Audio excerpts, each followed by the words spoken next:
Parishioners of St. Teresa of Calcutta Church in Mahanoy City continue to feel the lasting impact of a moment that forever changed how they worship. But out of 40-some years of having it, we've never had this kind of problem before. It's been 3 weeks since police charged Kyle Kaczynski with setting off an explosive inside the Perpetual Adoration Chapel next to the church.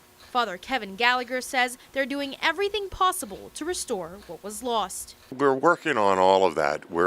First of all, we're putting in a new security door.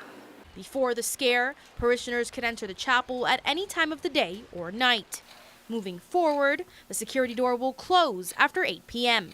Only people with a key card or door code can get in after hours. As for the physical damage done to the chapel, Gallagher says the church was worried the stained glass windows could not be repaired. They date back to the early 1900s, and they were part of the Italian parish at the other end of town. Fortunately, the church found stained glass artists who will restore the windows back to their original state. The windows are going to be taken up this week and sent out to Pittsburgh, and monstrance and the stand are being worked on already, and then we'll have to wait for the one statue that was damaged, and the top of the altar has to be replaced. Until everything is restored inside the Perpetual Adoration Chapel in Mahanoy City, Gallagher says the church is opening the daily Mass Chapel on Catawissa Street, only 2 blocks away for daily adoration.